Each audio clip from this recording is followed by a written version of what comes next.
This is the Bates Bobcast, a weekly podcast where we take a look at the week that was in Bates athletics. My name is Aaron Morse, and this week we preview the women's and men's lacrosse seasons. Plus, the women's swimming team turned in an outstanding performance at the NESCAC Championships, and the men's squash team finished its season on a high note. All that and more coming up on the Bates Bobcast. Bates, Bates, fight till the end, fight till the end of every game.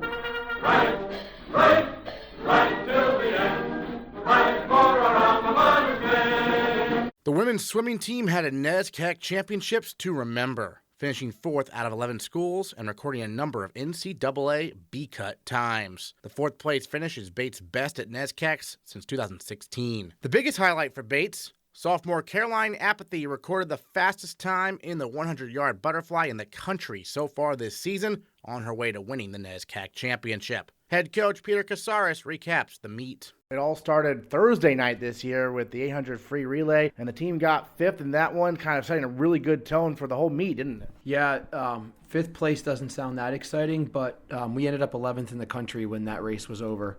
So we knew we had a relay that, when they take 19 to the national meet, was in a safe spot knowing that there's a whole nother weekend of competition. So 4 of our women felt like, hey, we're headed off to North Carolina and nationals, and 3 of them had never been before. So it was 2 freshmen, a sophomore, and then our senior captain, Lucy Faust, and it was just a great way to start the meet. They all swam great, and we were smiling ear to ear on the way back to the hotel that night. Certainly, and there were a lot of NCAA B-cut times swum by a variety of swimmers on the team, weren't there? Yeah, the B-cut times have gotten faster and faster each year, and I remember thinking Saturday night we had 1 B-cut on the team from an individual, and that was Caroline's 100 butterfly, and yet all of our relays looked like they had a really good shot at nationals. So the depth that we had been thinking was going to pay off early in this year was really doing its job, because the relays were so deep and so fast that even though individually we weren't creating national opportunities for our kids, our relays all together, coming together, were doing it. And that was what we really had hoped from the beginning of the year would happen. We mentioned the 800 free relay. What were some of the other relays that really impressed you at NESCAC? Our 200 medley relay right now, I think, is seated 7th in the country. That was just outstanding. It was 1/100th off our school record. Again, it's almost completely new in terms of who's on that relay. And then the last night, our 400 freestyle relay, which is a sprint relay, we had Caroline Apathy anchoring it, Yana Caho leading it off, which was what we knew would happen, I think, probably from day one, something of that situation. But there in the middle was our senior captain, Lucy Faust, and Lucy earlier that day won a national cut in her mile, which is the longest event going. So to throw your miler up into your sprint relay on the last night just really showed off how well she was swimming and what variety she has and what ability she has. So you put that in there, and you put a freshman in there who has never been in this type of a situation. And for us to go under 328 like we did was just a phenomenal way to end it, and I think our relay is in really good position there to go off too. Well, Lucy, I know she does a lot of outdoor swimming also, so endurance not really a problem for her, is it? Yeah, she is an endurance queen. I think her NESCAC poster even refers to her as a distance queen by the men's team. So she is able to handle many races. She found her groove in the mile this year, dropped 15 seconds off her lifetime best, which is, my gosh, that's, it takes her 15 seconds to swim a length in the pool. So that's a significant drop in time. And it was just a phenomenal way to see her end up her career with 2 national cuts on the last day, 1 in the mile and 1 in a sprint event. The national cuts is not automatic. So you kind of wait to see who they kind of select. So with her, she's going on a relay. So she's on the 8 free relay, Yep. So she's swimming it. Yeah. And so we know for sure, since she went that mile, she has the ability to swim that at nationals and have another race while she's out there for those 4 days. Outstanding. All right, so I got to talk about Caroline Apathy and what she did. First of all, the 100 butterfly, she won the NESCAC title. I believe I read somewhere she's also number 1 in the country right now. Is that true? Yep. the lists that are out as of this Monday morning have her first in the country right now with the fastest time in the nation. So to see what Caroline did in that event really was mind-blowing. She She was 55.5 in the morning and 54.5 at night. She didn't even think about her time. She just raced the girl next to her and wanted to beat her. And it was just a beautiful, perfect swim, and our first NESCAC champion in the 100 butterfly since Coach Vanessa was there doing it in 2004, I think, 2005. So just an awesome kind of torch being passed on, since Vanessa's coached Caroline the entire year and written every practice for her and led her in those practices. So you can see how great that combination is. And Caroline literally had one of the most amazing NESCAC meets I have ever witnessed from anybody in the conference over 12 years. In the 200 free relay, she threw up the fastest split in the entire conference to help our 2 free relay get that national cut, breaking 23 seconds, and that's never happened before for us. In the 400 medley relay, she went 54 on that relay, being the fastest 100 flyer in the conference. So she was doing whatever it took to get friends and teammates to the meet with her, and then she was taking care of business herself, going a B cut in the 100 free, a B cut in the 100 fly, and putting up a really nice 50 free and 50 fly for us also. And she's doing this as a sophomore, which is pretty remarkable, isn't it? Yep, she had a lot of expectation on her this year as our only swimmer that had qualified individually last year for the meet, returning. So she dealt with that pressure really well, trained really hard, and then you put her in a big meet in a big moment, and she is very dependable. The first meet of the year, we needed to win the last relay to win the meet against Wesleyan, and she anchored it and touched the girl out with her fastest time of the year. The last meet of the year, she's there anchoring our relay with a 50.9 split and sending us off to nationals. So she's doing it when it counts, and that's really fun to be a part of. I know when we spoke on the radio, you mentioned the goal was, probably top 4, and you got top 4 for the team, huh? Yeah, I mean, that was the dream. We were 6th on paper. We were supposed to be 120 points behind 4th place when you scored out the meet based on seeds. So to see us nearly 100 points ahead of 5th place and 4th by herself was just a tribute to the team as a whole. Our stars were stars, and our depth players swam better than they ever hoped to. So from 1 to 24, we couldn't have asked for a better kind of experience. And I told the team, I said, I've been here for 12 years and I've been through a lot of wonderful NESCAC meets. There's not one that's probably better than this. I can't think of one that was more special. So enjoy it and don't ever forget it, because they don't come around as often as you think. And Hannah Johnson on the last day got a B cut too, right? Yep, Hannah, she, to her credit, she was abroad. First semester, she found a pool. She trained on her own almost every day, and she made it happen. And then she came here, and she went a B cut in her 200 back, which is an event she swam at nationals her freshman year. She's 21st in the country, and they're taking 20. So she's going to try this weekend at Middlebury to get a half a second faster and see if she can get to that meet again. Yannicka Ho was also abroad, and she was a member of all of our fastest relays. And so Yannicka came back to us after missing our training trip, and was clearly behind, but boy, I don't think anybody could have worked harder over the last 6 weeks. She did everything possible to be ready for this team at conferences, and it showed up on every relay swim. And even individually, she just put it together and scored points for this group, and really just kept talking about how she wanted to be fast on relays, and she did it. And our relays are going because of her. So to see our abroad girls come through for us because of that grit and determination is great. I don't think any coach wants to see their swimmers take off for a semester, but if they are, you've seen that it can be done, and you have to just really put your mind to it and be really special to make it happen, and those two are. So this weekend, it's the NESCAC Championships for the men, and the women have sort of a last chance type opportunity, right? Exactly. On the last day of men's NESCACs, there's a 3-hour break between trials and finals, and the first hour of that break, while the divers are getting ready to compete in their session, is an hour-long meet for any women that want to try one more time, a time trial to go off to nationals and improve their time. So we'll have a handful of women that have made the meet on relays, try to go there and just drop a little bit of time and make a B cut so they can get some individual swims.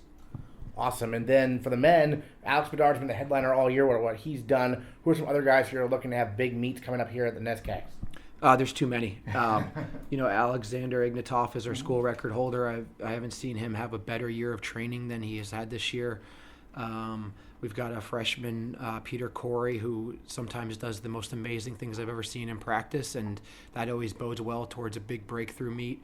Andrew Hall and Jack Johnson are two freshman boys that are so good at all four strokes. Their IMs could be unbelievable.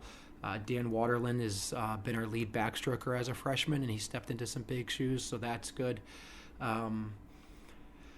Rory Collins, he hurt his elbow about 3 weeks ago, and he's been coming back from it, but I just watched him swim this morning, and he's looking great. I mean, I could go through just about every class and every group, and I know I'm probably missing some people. Matt Charest, and some of our sophomores, it's just they're ready to go. And they have to be pretty pumped right now after watching our women do what they did. So I'm excited to see them this afternoon and talk to them about NESCACs and then see what we can do with our depth this year. This might seem like a weird question, but the pools themselves can be a little different, right? How does Middlebury compare with where you're just at Wesleyan? Each venue has its pluses and minuses. Yeah. Middlebury is the best pool, I think, in terms of deck space, lane space, depth in the water, speed in the pool. It's wonderful. What they don't have is hotels, so we're cramming our guys. We're cramming our guys into hotel rooms and trying to fit everybody. Wesleyan, we've always had magical meets at, and we can spread out in the hotel space there in Hartford and in Middletown, but their pool has air quality issues every year, so the kids are coughing a little bit by the time it's done, and trying to deal with some stuff like that. Wherever you go, there's something you have to deal with, and our team, I think, understands that and just says this is okay. We're going to still do it. People have done it in the past, so this is a fast pool. If they can, if they've rested well this week, if they've taken care of themselves, if they're doing everything right, they're going to go there and just destroy it. Well, yeah, and the men, you mentioned the women, the goal was kind of top four. The men have a lot of people that had to replace from last year's team that, of course, graduates some of the best swimmers in Bates history. And so what are some expectations or realistic goals you're setting for this meet for the men? Yeah, I think this group has a chance to be in the top half of the conference. And when there's 11 teams, you're hoping for fifth or better. And I don't know if we're going to send a group off to nationals or send no one off to nationals, but I think at this NESCAC meet, they could be fifth and they could flirt with fourth if everybody's on and we're all scoring.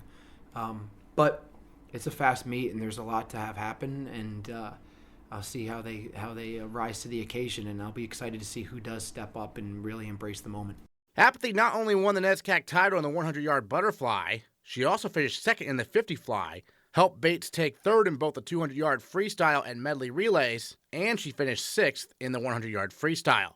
And Caroline Apathy is our female Bobcat of the week. The fly seems to be your stroke at the moment. What makes that stroke so good for you? I've been told by many people it's the toughest in swimming, but what makes it thrive for you think? I think my underwaters definitely help me. When I push off the wall, I do butterfly kicks, so I think that gives me a huge advantage over other competitors. I don't know. I try to change my stroke this year to make it more wider entrance in my hands, but it's always just worked for me, I guess. Yeah. When did you first learn it? I mean, it is a tough stroke. Yeah, probably when I used to do a lot of backstroke when I was little. I started swimming when I was 7, so I did backstroke for like a couple of years, and then I started doing butterfly when I was like 10 or 9, I guess. And then another person on my team started getting better at backstroke than me, so then I had to do butterfly for the team. So I've always just done butterfly in high school and middle school. So yeah. Great. So you won the 100 fly after finishing second last year. Yeah. What was your reaction when you touched the wall and looked up there at the score? I was in shock because I couldn't believe that I was going into finals top seed. I thought there were a lot of strong competitors in the 100 fly, and I thought they would all go faster than me. And it was circle seated, so I was in heat 4 out of like 6 in prelims, so I couldn't race against the girls that were like top 5. And I won my heat, and I thought like I had a pretty good solid time, but then I saw other girls go, and I realized I was top seed. I thought it was crazy. I like couldn't believe it, and I kind of tried to not think about being top seed going into the night because anything could happen. And I couldn't believe that I even went like a 54. I've been really striving to go that time off a flat start for a while. So. And then the runner-up was a swimmer from Williams, but then there was also someone from Bowdoin that was in the race. And tell us about that kind of rivalry going back and forth. Yeah, so during the year, Mary Larita, she's another sophomore. She beat me at the main state meet in the 100 fly and at the Bowdoin meet against Bowdoin at Bates. She beat me by 0.1 second. Yeah, so I was kind of like just focusing on that a lot, and going into finals, I realized she was, I think, 3rd or 4th, and I don't know what was going to happen. I thought she was going to, I think she got 3rd, but I was more focused on that than Maya Hare, who won the 50 fly. Maya was right next to you, I know, on the 100 fly, and I think I'm looking at the video. It's hard to see, but it looks like she briefly had a lead down the stretch, but then you overtook her. What was that like? Honestly, like, I had no idea I was out in front with her. I knew someone next to me was with me on the 3rd wall, but my underwaters kind of helped me in, like, getting past her. But I have no idea how it looked, except what my coaches tell me, and Vanessa told me that I was dominating the field with Maya the whole time, so that was pretty surprising. I just remember like being on the 3rd wall and like everyone cheering on that side, like my whole team, and like a bunch of people were in my face, and I just knew I had to like have a perfect underwaters to beat Maya. So yeah. Now, for those who don't know, when you say underwaters, what does that mean in the context of swimming? Oh, just like when I do a turn and then I push off the wall. Right now, your 100 fly is ranked number 1 in the country. What does that mean to you? That's crazy. I had no idea that it was gonna be number 1. That is insane to me. My dad told me that my time from this year would have gotten 2nd last year at nationals, so that's even crazier to me because I remember swimming it at nationals last year and I got like 6th, I think. So that's crazy to me to think that I got 6th and now I'm number 1 going into the meet. And I mean, we'll still have to see for some other championships to end out. So I could, But as of now, number 1, obviously. And then your teammates they turned in some monster performances. Tell us about some of your teammates who really stood out to you. Yeah. Well, another B-cut qualifier, Lucy Foss, who's already going. All of our relays are going to nationals, which is insane because going into the meet, our coach was telling us that, like, it's going to be tough. Like, we might not have a chance, but every relay ended up making those times by like a second or a couple of seconds, which was insane. And I'm so excited because the first night it was the 8 free relay, so everyone killed it. Erin Bucky, Caroline Sweeney, and Maya, Renosa Williams, and Lucy, they all took it out incredibly fast, which was such a great start to the meet. And another race that was one of like my highlights of the meet watching was Lucy doing the mile, because I didn't realize she was on pace for the national cut until my coach told me that she was. So we all gathered behind the block or on the other side of the lane cheering her on to get it, and it was really amazing to see her finish and get that cut. Also, just people who haven't gone their time, like close to their best times, who did get a lifetime best, like Emily O'Rourke-Stone, she did in the 100 back, and other people who at finals, like 200 back and all the 200 back and all the breaststrokers who did amazing this weekend. It was a great meet for a lot of people. How cool is it for you to be? You're the first 100 fly NESCAC champion at Bates since your associate head coach there, Vanessa Williamson. Yeah, what's that dynamic like? That's pretty cool. That is, yeah, it is great. I mean, Vanessa she really calms my nerves. I was really nervous going into finals until I talked to her, and she told me, you have so many more swims of this. You've done this a million times. Just do your own thing. Just do yourself. And she kind of tells me, hey, she tells me what I did wrong in a race, and I really take that into consideration. I do it, and then I do it better. And I really appreciate her feedback a lot.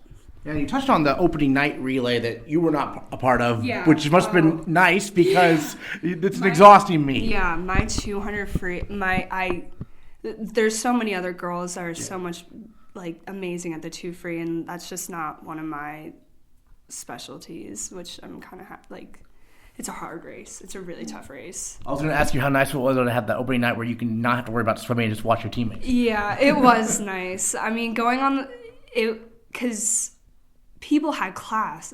All those girls that were on the relay, I think they had class before we left to go on the bus. And I can't imagine sitting on that bus ride being like, oh, I have to race tonight. It's but it was a very exciting start to get in the pool, warm up, and then watch your teammates race and be like, okay, this is finally starting. It was a good beginning to the meet. From a training perspective, is this week entirely a week off, or are you getting back to that pool pretty soon? We have all the girls who are going to nationals, we have a couple of days off, and our first practice starts Wednesday, I think. Yeah, so a couple of people went home, Susie Rickman went home, Lucy went to Boston, a bunch of people went to Boston, but me, Yannicka, Emmy, Daigle, and I think that's it out of the national group stayed here. And there's a bunch of girls who stayed here over break because they just didn't go home, and the whole guys team is here for NESCAC, so we're not alone. Absolutely. Yeah. Well, any other thoughts on the NESCAC championships that we haven't talked about, or anything that you wanted to share? It's a lot of fun to watch. I wish more people could come and see it because Wesleyan is pretty far. It's a 5-hour drive, but watching everyone swim and people is a really amazing experience to look at.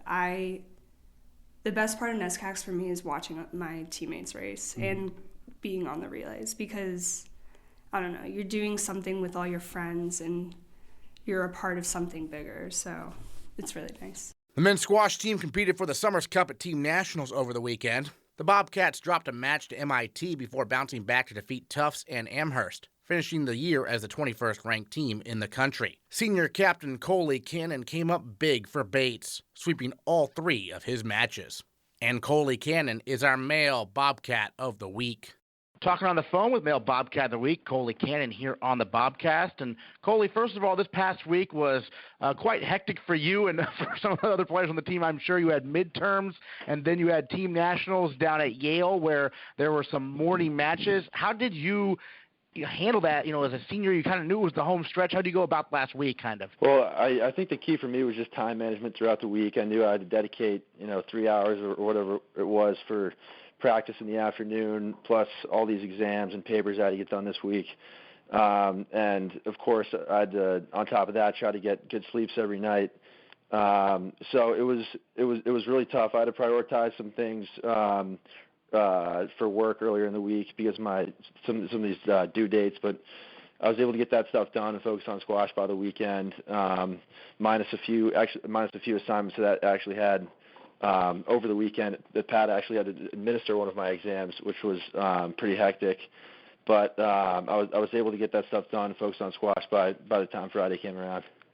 Interesting, yeah. So that's something we don't necessarily talk about a lot, but coaches having to sometimes administer exams, and you guys on the road. How does that kind of go about? How do you kind of go about doing that? Well, it's tough. I mean, we had my exam time for that class was actually during one of our matches, so I just had to play that match and then refocus by the time that was done, and just start the exam pretty quick right after. So, it's tough to switch mindsets like that, but that's part of the gig when you're a student athlete like this. For sure. So, as a senior, that match against Amherst, you swept your opponent there in your final match of your collegiate career. What was it like kind of walking off the court after that and, finishing on a high note such as that, going 3-0 personally at Nationals this year? Well, it was I didn't really think about it too much until towards the end of the match. I knew it was going to be a tight one, and we were down when I was on court. So I was really just trying to focus on winning. And I remember I got to match ball, and I took a few seconds and realized it was it. And I looked back, and my dad had a huge smile on his face, and it was kind of a moment where I got some tingles and just I was just trying to mentally capture that moment. And so because I knew that was going to be the last one, and then played that point out and won it. And I don't know, it was definitely a big shock, and I don't think it's hit me yet. Maybe once I get back to school and I'm not practicing every day, that'll start settling in more often. But it was definitely a crazy experience and a memorable one.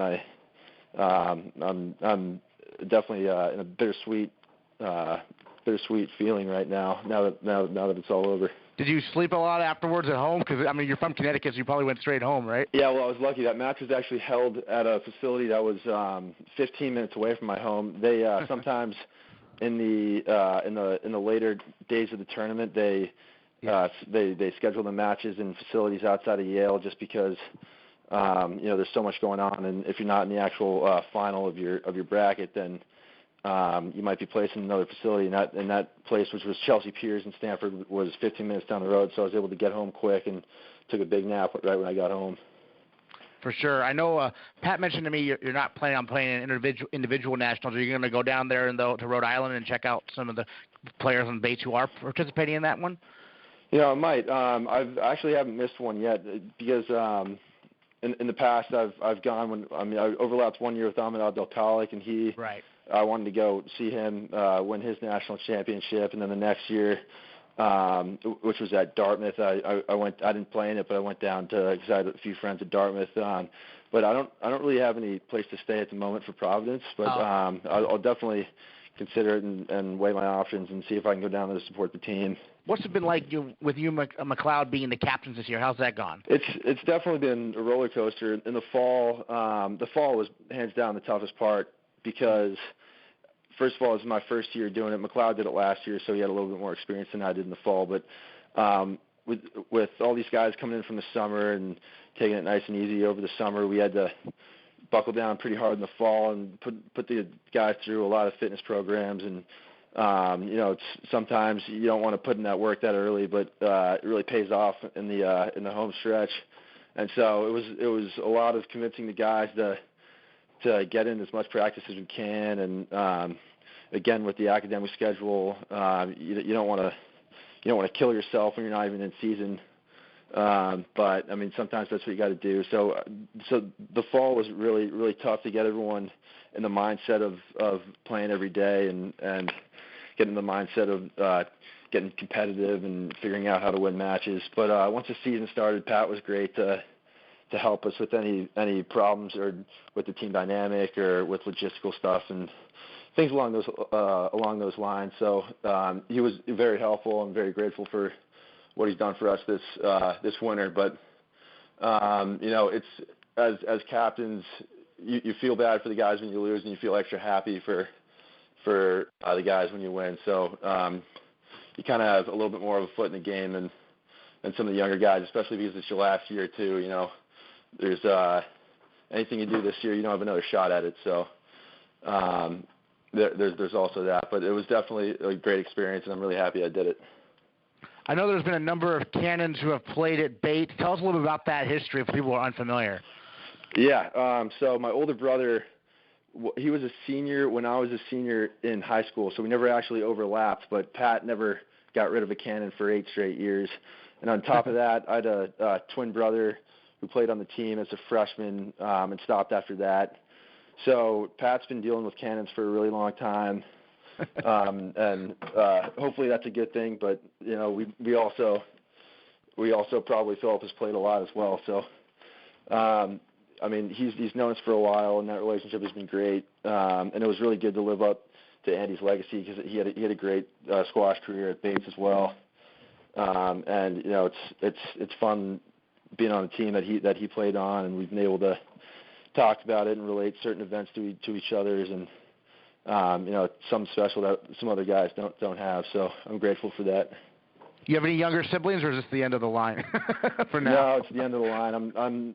My twin and I are the youngest of 5, so gotcha. We're the last 2 in college. My parents have been coming to squash matches, whether that's high school or college, for close to 15 years now. So that's a big end of the line for them as well. I've been talking with a few guys.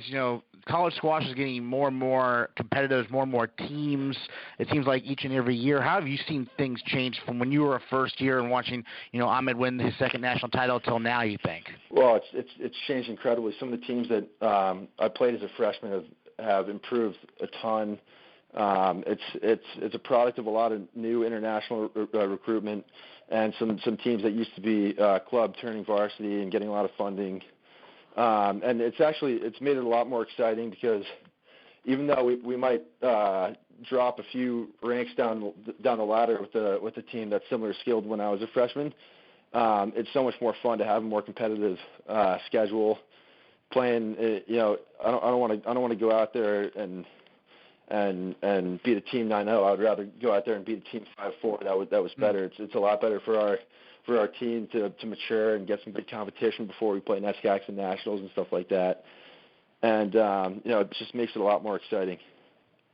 Excellent. Well, any other thoughts on this past weekend and your career in general and what you've gotten out of it, kind of playing for Bates squash? I guess I'm just really grateful, because it's helped me mature a lot as a person, and I've got to just learn a lot from the program, not only about squash, but about myself and about how I deal with pressure and competition and leadership and stuff like that.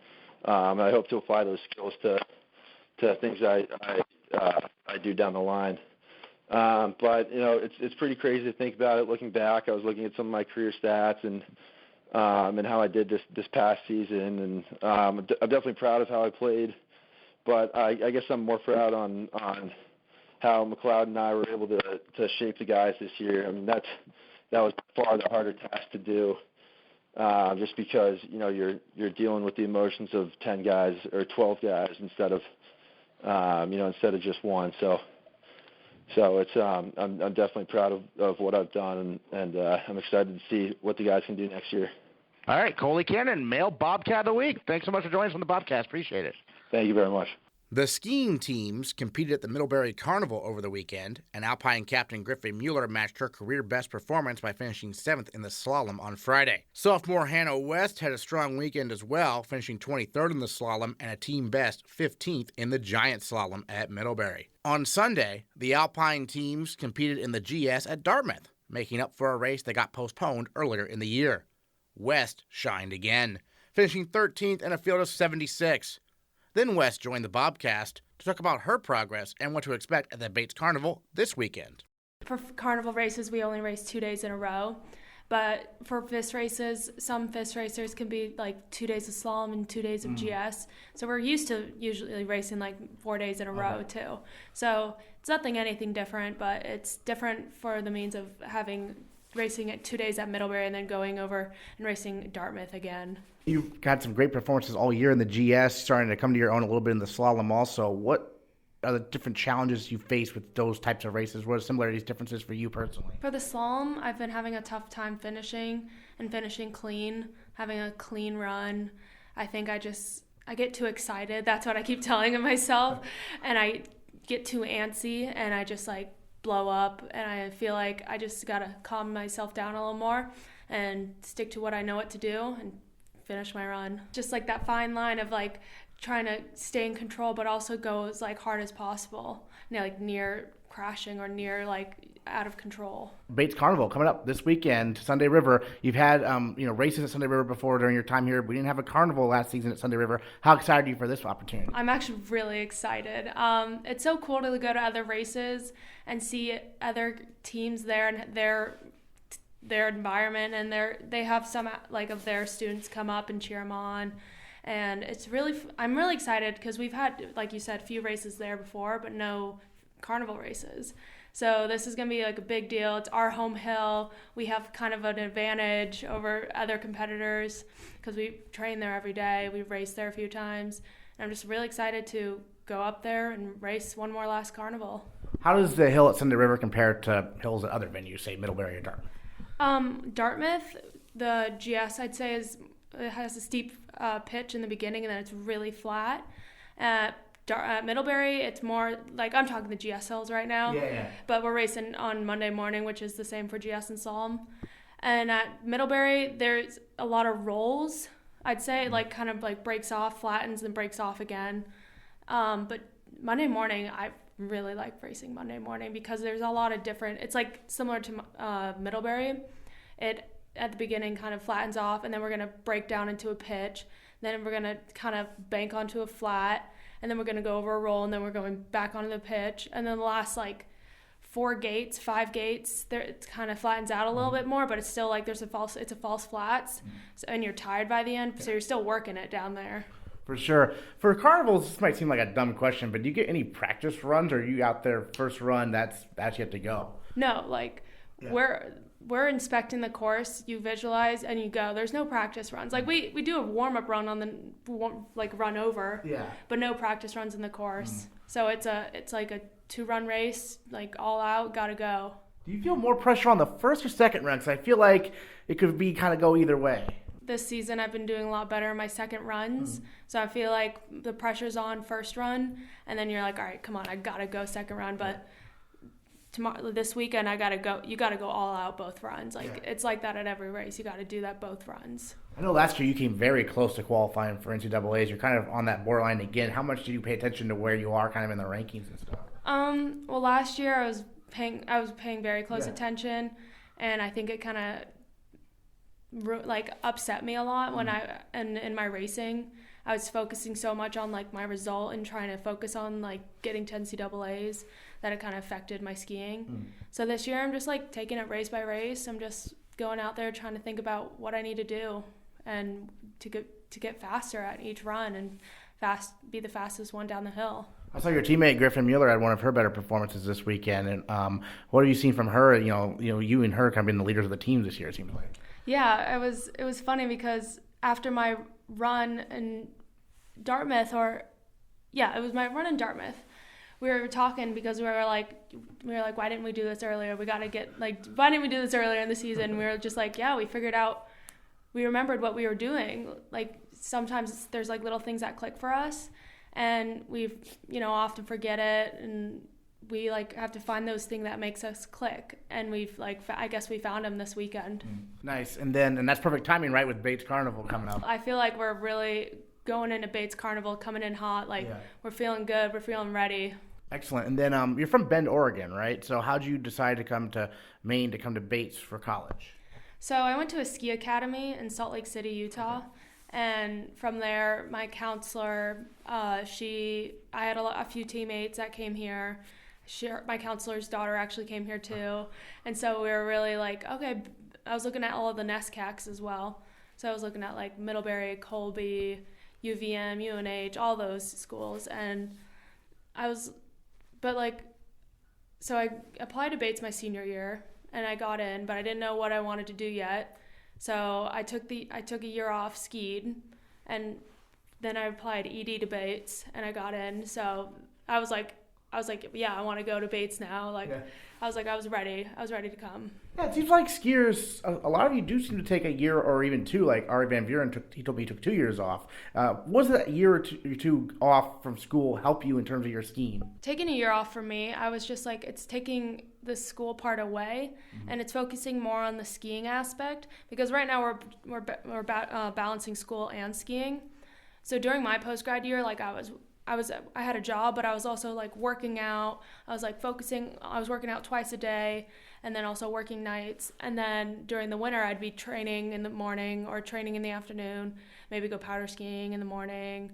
Just like always, we're mostly like PG years. We call them PG years. It's just focusing on skiing because we commit so much of our time to the sport, and we want to get the best. We want to be the best at it, and we want to get the most out of it. So taking a year off of school like that helps a lot. Yeah, and so coming into the Bates, what was the adjustment like in the classroom? Like, now I'm back at school, and it's college, and it's a really good college, too. Yeah. Well, I feel like my high school really prepared me, but during my post-grad year, like, I feel like after coming in there, I was like, all right, I got to remember how to take notes again, how do I study for quizzes again? But it took maybe a few weeks to get back into it, but I was like, it wasn't a problem. Sure, and then growing up, when did you first start getting into skiing? At a young age, maybe 3 or 4. Yeah. I don't know. Both my parents raced, and they were like putting me on skis as soon as possible. When you start competing, I mean, 3 or 4 years old, you're not really doing competitions. No. I was just I was on the bunny hill. I had my like the little leash they had on us, and like the what is it called? The edgy wedgie? I don't know. The thing that keeps your tips together, so you're always in a pizza. Oh. I was, that's like the younger version. Then moving up, you lose the leash, and it's just step by step. Yeah. And I actually grew up at Mount Hood in Hood River, and I grew up at this learned how to ski at this little bunny hill, 1 chairlift, 4 runs, but it was so fun. I had such a good time there. Do you ever go back and look at it now and be like, oh yeah, this is where it kind of all started? In the summer, I work at the mountain and ski coach. Yeah. And we drive by it because it's not really, it's on the way to Hood River, but it's not on where we're training in the summer. And I drive by it, and it's just oh, it's so funny. That's where I started. And it's now I'm at racing these big races. And in Maine, I started at this little resort on Mount Hood. Sure. All right. Well, any other thoughts on the Bates Carnival coming up? I'm just excited. I'm really excited to see what our team does.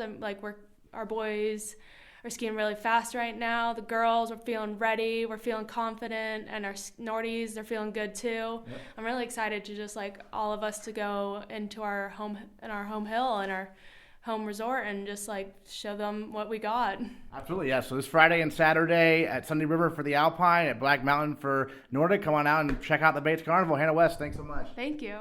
It's time to preview the Bates lacrosse seasons. The women's team gets going Thursday with a 2 p.m. game at Cabrini. They are already off campus getting ready for the season opener, so head coach Brett Allen, along with senior captains Joanna Schafer and Eliza Statile, joined the Bobcast on the phone to preview this season.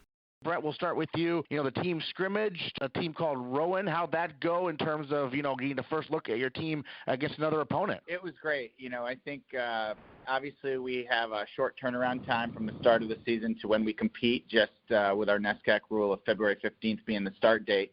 And so you have a couple of days of practice, and then you kind of just sort of throw them right into the fire and see how it goes. And we were really pleased with how the kids played and how they competed.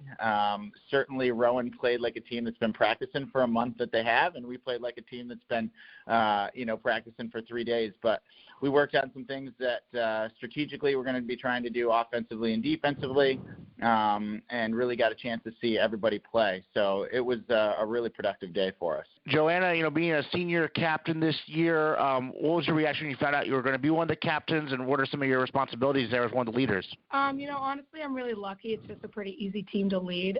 Everyone has really good energy and really good positive vibes. And Eliza and I have talked about a lot how we sort of got thrown into this great group of girls. So pretty much our job is to make sure people stay focused and stay positive through May.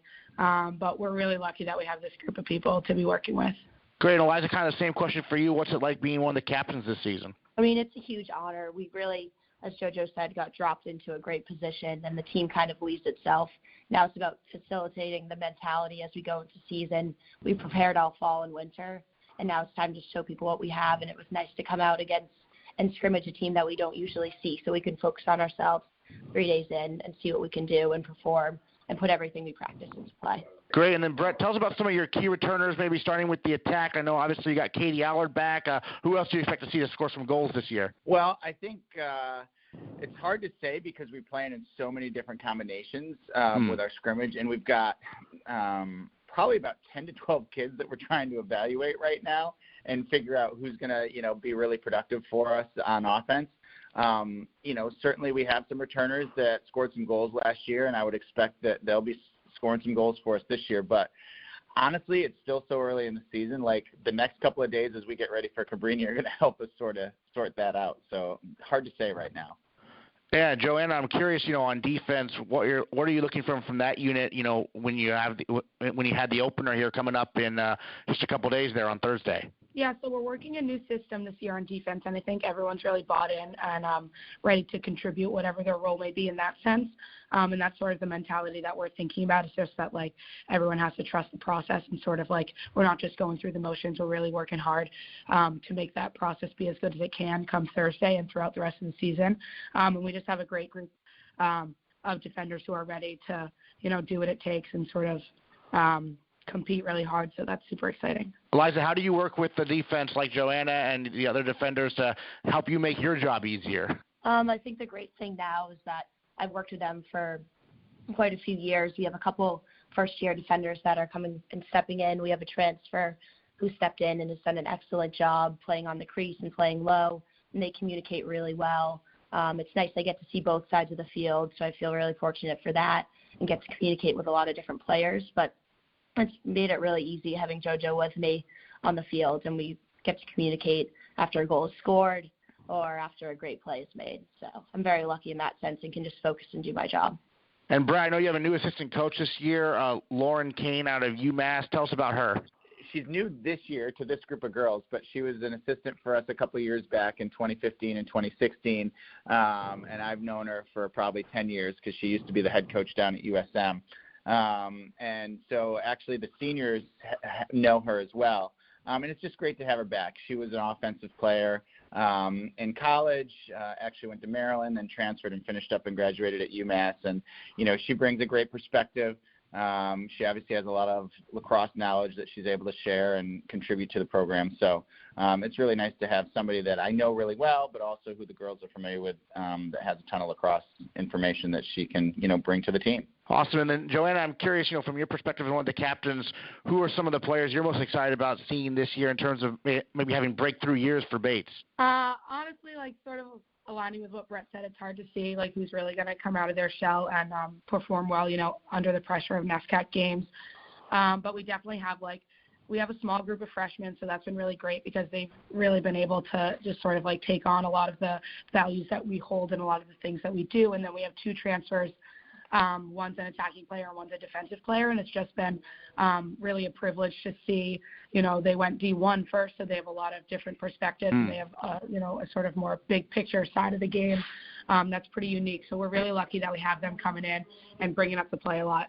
Yeah, Eliza, with these D1 transfers coming in, you got to make sure they know how tough the NESCAC is, right? I mean, what have you learned about NESCAC play over the years? Yes, definitely. I think NESCAC play, really competitive. You never know what you're getting into, and it can be any given day, and it can be a one-goal game. They've done an excellent job kind of transitioning into NESCAC play and really stepped up as leaders. Captain Grennan's one of our attackers, and she's done an excellent job making the people around her look good. She's a really good feeder and attacker, and we're really excited for her.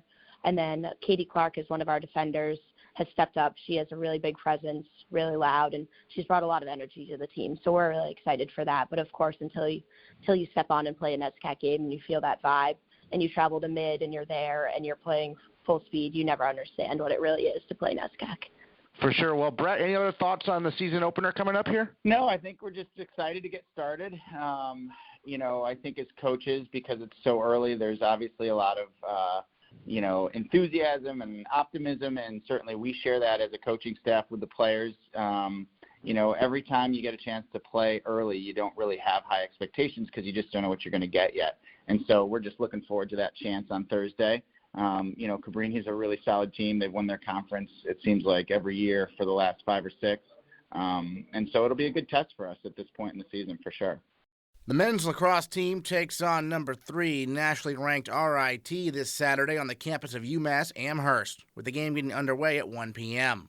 With Bates head coach Peter Lasagna still finalizing the roster, senior captain Stephen Bull joined the Bobcast to give his perspective on this year's squad. Being one of the captains this year, tell us about your leadership role and tell us about your co-captains as well. Hey, Aaron, thanks for having me. Happy February 15th, favorite holiday, but it's good to have the coaches back. Obviously, the captains still play a big role in leading the team throughout every day and in practice, keeping intensity. I mean, our coaches do a great job of making practice plans that are competitive, so we don't really have to worry about guys getting complacent. It's all about the competition, and just pushing each other to be better. So that's how we keep it competitive. And your fellow captains, Rocco, Matt, and Curtis, tell us about what leadership qualities they bring. Yeah, so Rocco just leaves it all on the field with this play, and Curtis is the vocal leader of the midfield, and Matt is obviously just running around with the crease in the attack. So all three of them lead by example, and that's what I really love about them. Yeah, so you and Rocco Fantoni, who was an All-American last year, you two kind of anchor that defense. What's that chemistry like? He definitely makes my job a lot easier than when he's not on the field, just because he makes plays that nobody really expects him to make. And he is predictable in that way, and I will know he's going to make those plays. So we work really well together, and the third person, whether it's Frankie Spitz or Will Haskell or even Will Holland, wherever those pieces are, we just are going to play as a unit, and that's how we're going to stick together. You opened the season with the number 3 team in the country, RIT. They've already played one game. I know you got a chance to watch it. I know you played them last year. It was a close game. It was a low-scoring game. What are some takeaways from last season's game versus what you've seen from on tape this year? Yeah, so my first takeaway was how fast they moved the ball. And skip lanes were wide open. So we definitely have to close those just because that gets the defense rotating way too fast. On their defensive end, they were pressed out to every sideline. Every pass was contested. And then this is an interesting year because it's a rule change year. So will be our first time playing live with referees with these new rules. And obviously they probably have 1 or 2 practice games. But we think we can put it all together and pull out the W. For those who don't know, what are the rule changes? So the rule changes there is a straight-up shot clock this year, whereas last year it would be on the refs to throw the shot clock on when they thought you were moving too slow. This year, 80 seconds when the possession changes to get a shot. So it should speed the game up, and no offense can move the ball around too much. We have to go right to the goal. So that changes things on offense a little bit. How does that change things on defense, perhaps? So one of the ways it changes on defense is we know we only have to play for 80 seconds at a time, unless there's an offensive rebound. But we also know when the shot clock's coming down, they can't get too many more passes in. Somebody's going to have to go to the goal. That gives us an advantage on knowing where we need to slide or who we need to slide to. And the time becomes another defender, just like they say the sideline's a defender. Time becomes a defender as well. 2 years ago, your sophomore year, one of the best seasons in Bates men's lacrosse history. Last year, kind of a rebuilding year. What did you guys learn from last year's experience you're going to take to this season? We put young guys in a lot of important positions last year. Yeah. And now those young guys have experience and are ready to take on the NESCAC. Matt Leftoff, obviously a monster season last year on attack. You get to watch him from your perspective. What's that like? I get to watch him. I get to chase him around every day, and I'm glad I don't have to do it when it counts on game days. Because that's a true terror to defenses. He's just so smart with the ball and so shifty that he can get around you with his quickness. Who are some other guys you're looking to see score some goals this year for Bates? Andrew Small, obviously, on the midfield. And then I would like to see Otis Klingbeil finally back from the ACL injury that he had. We're really excited to have Otis on the field with us. I know Curtis, he's one of the captains as well. He's got a shot that reminds me a little bit of Kyle Weber a few years ago, right? Definitely. They worked together on it when Curtis was a freshman and Kyle was a senior. They were always shooting together, and it is pretty much a mirror image, which is cool to see. And, he's not looking for the glamour of the top corner. He's putting it right low and away where the goalie can't get it. And nobody oohs and ahs at that, but it goes up on the scoreboard. For sure. I mean, looking at the NESCAC, obviously it's as loaded as ever. What's that like day in, day out, in men's lacrosse playing these teams? I think, last year we realized how hard it is to win an NESCAC game. It's every time you step out on the field of battle. Whereas sophomore year, maybe we took for granted our talent coming into the next year. But last year we realized it's tough. Everyone's a battle. And if you don't bring your ball, you're going to get upset or you're just going to get blown by. I mean, for instance, you guys were really close with Wesleyan last year during the regular season, previous year during the tournament, and then they ended up winning it all last year. I mean, that just shows how close things are, aren't they? Right. So the day that happened, we were already motivated to come back this year, but to see Wesleyan in Gillette Stadium and hold the trophy up last year is an added motivational factor that we were sitting with the best of the best, the top class. Tell us a little bit about the team dynamic this season, maybe what kind of team it is. I mean, obviously we've only had a few official practices, but I'm sure there were captains practices and whatnot. What's the dynamic like so far? So one part of that people might not all know is that we have a new defensive assistant coach, and the intensity that he brings to practice. You should see his face when there's a good check or a turnover. He's getting rowdier than the guys that are on the benches. So he brings an added intensity, and everybody's following him in that. A second new offensive assistant would be Ivy Stucker. and he is 1 year out of college, played at Roanoke. So he adds kind of a new flair to the offense because he's a Mainer himself, and he played a lot of box lacrosse, all these elements that come into play in small, tight areas he can help with. Who are the first years we should be excited to see play this year? You should be excited to see Dylan Williams on long pole midi, who has not only defended well, but put balls in the back of the net in our fall ball and our captain's practices. And then also probably Jack Golden playing D midi. So a lot of experience this year on the team, it seems like. Yeah, definitely. We're definitely deep in areas we need to be and in areas we haven't been before. Excellent. Well, any other thoughts on the season upcoming and some keys you have in your mind to have be a successful year? I'm super excited. We're looking forward to a great year and just defending our turf and going to other people's and spoiling their party. There you have it. Stephen Bull, thanks so much. Thank you. This is a big week for Bates in a number of sports. The women's squash team competes in team nationals at Trinity. The track and field teams compete in the New England Division III Indoor Championships, with the men heading to MIT and the women heading to Bowdoin. The skiing teams host the Bates Carnival, which doubles as the NCAA East Regional Championship. The men's swimming and diving teams head to Middlebury for the NESCAC Championships, and the baseball, tennis, and lacrosse teams begin their seasons. We'll recap it all next time on the Bates Bobcast. Bates, Bates, my children.